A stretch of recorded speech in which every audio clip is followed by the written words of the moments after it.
हम अभी तक जो साधनाएं करते थे वो विशेषकर पवित्र हिंदू धर्म के अनुयायी विष्णु जी और शिव जी, और विष्णु जी के अवतार श्री राम और श्री कृष्ण जी की, फिर अन्य देवी देवता जो भी मिल गया उसी को प्रणाम, उसी की पूजा प्रारंभ। हम अनन्य मन से भक्ति नहीं कर रहे थे, हम व्यभिचारिणी भक्ति कर रहे थे। व्यभिचारिणी, और हमें अव्यभिचारिणी भक्ति से परमात्मा प्राप्ति होगी। गीता जी इसकी साक्षी है। गीता जी में क्या लिखा है कि जो रजगुण ब्रह्मा, सदगुण विष्णु, तमगुण शिव जी, जो केवल इन्हीं तक की पूजा करते हैं, साधना करते हैं, इनसे अतिरिक्त किसी की ज्ञान को, किसी भगवान को जानने मानने को तैयार नहीं, वो राक्षस स्वभाव को धारण किए हुए मनुष्यों में नीच दूषित कर्म करने वाले मूर्ख कहे गए। परमात्मा ने विश्लेषण दिया कि जैसे रजगुण ब्रह्मा जी की साधना की थी हिरण्यकशिपु ने, साधना करके के जुल्म किए, अपने ही पुत्र का शत्रु हो गया।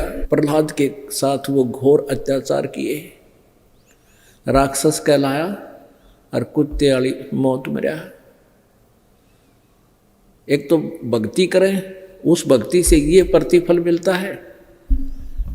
अब क्या बताया परमात्मा ने कि हिरण्याकुश छाती तोड़वाई, हिरण्यकशिपु छाती तोड़वाई, और ब्राह्मण बाणा और कर्म कसाई।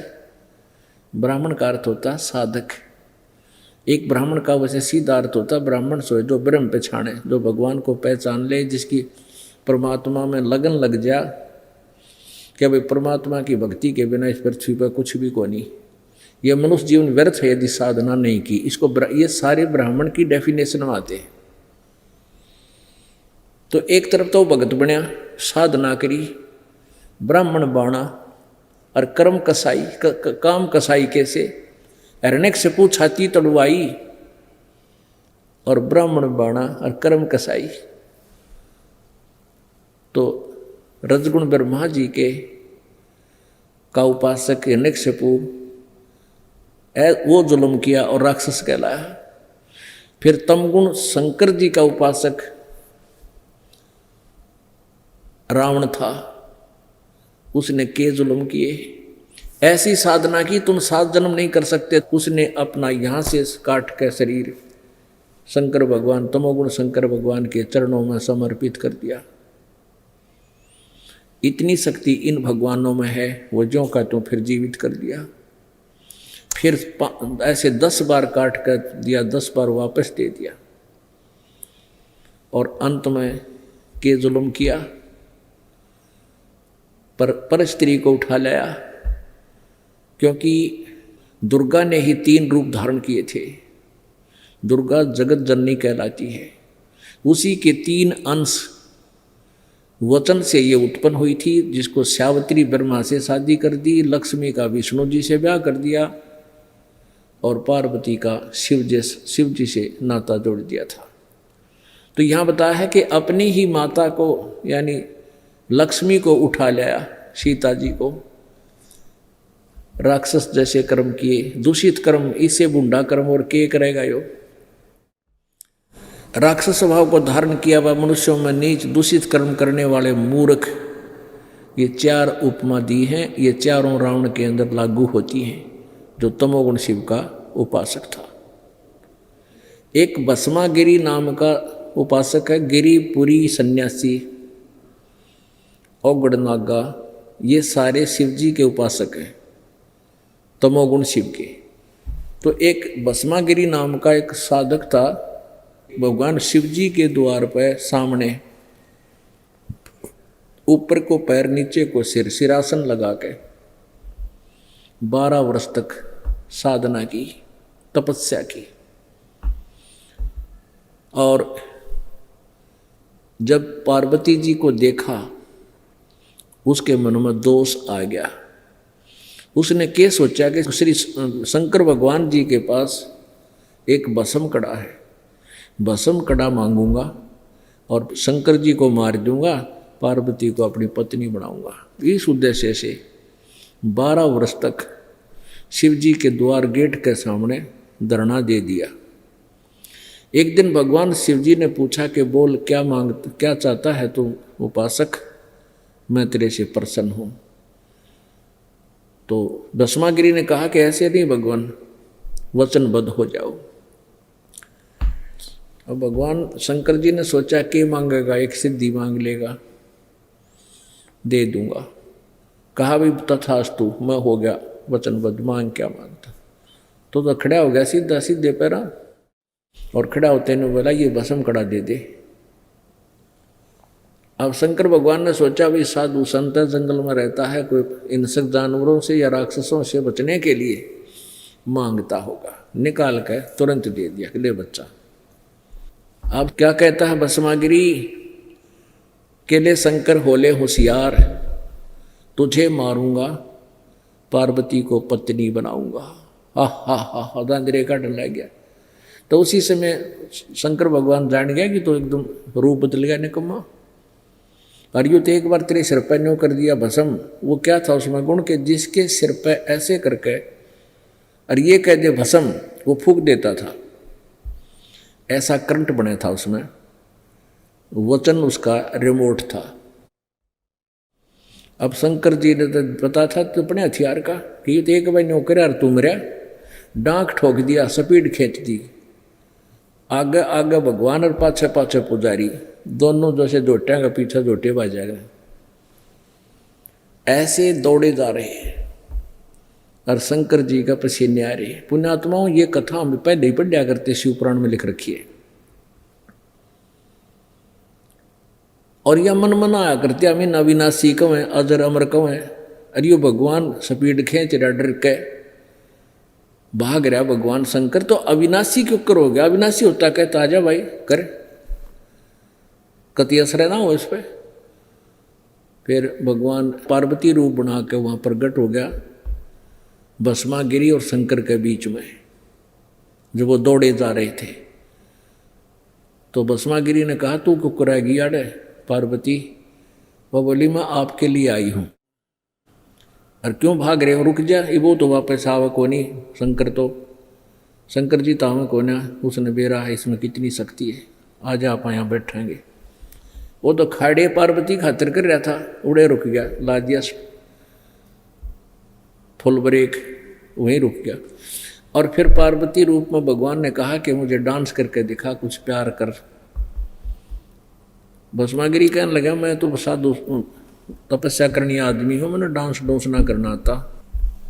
अब पार्वती रूप में भगवान ने कहा कि आजा मैं सिखाऊंगी, इस पैर न आगे कर, इस पैर न पीछे कर, इस हाथ ने ऐसे कर, इसने ऐसे कर, इस हाथ को और ऊपर कर। जिस हाथ में वो कड़ा ले रहा था ना, भस्म कड़ा, कहने लगी और कर और कर। जब शर्पा लिया ने कह दिया भस्म, और भस्मागिरी का टंटा काटा।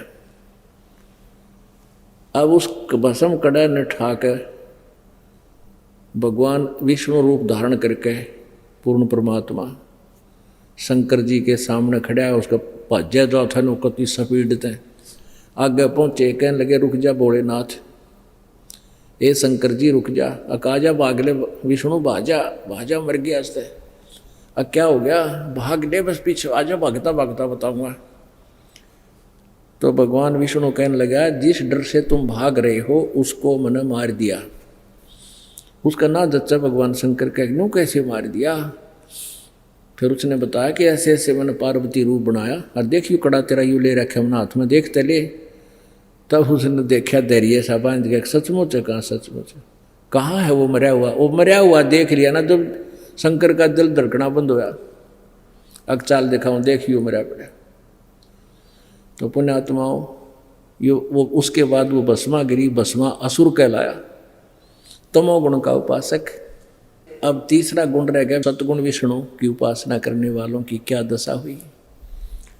एक समय हरिद्वार के अंदर हर की पैड़ी पे एक कुंभ का मेला लगा, और उसमें एक समय निर्धारित करते हैं ये आप पे कुछ सोन को सोन करके कि इस समय जो नहालेगा इस स्थान सरोवर में या दरिया में उसका मोक्ष हो जाएगा। उसके कल्याण हो जाएगा। उस धारणा से ये क्या करते हैं, सभी साधु संत, जिनको हम साधु संत कहते हैं, गिरी, पुरी, सन्यासी, कनपाड़े, नागा, वैष्णु, ये सारे तीनों गुणों के उपासक होते हैं। ये वहाँ चले जाते हैं उस स्थान पर और अलग अलग अपने अपने ग्रुप में इकट्ठे हो जाते हैं। जैसे गिरी अपने ग्रुप में, पुरी अपने में, नागा न्यारे और सन्यासी अलग से, कनपाड़े अलग से, बिना कनपाड़े नाथ अलग से, और वैष्णव साधु विष्णु जी के उपासक अलग से। तो ऐसे ही वहाँ जा कर के कई हजारों की संख्या में, लाखों की संख्या में इकट्ठे हो गए। जब स्नान करने का समय आया, वो पर भी निकट आई, सभी अपने अपने ग्रुप के साथ पूरे के पूरे दल बल के साथ चल पड़े।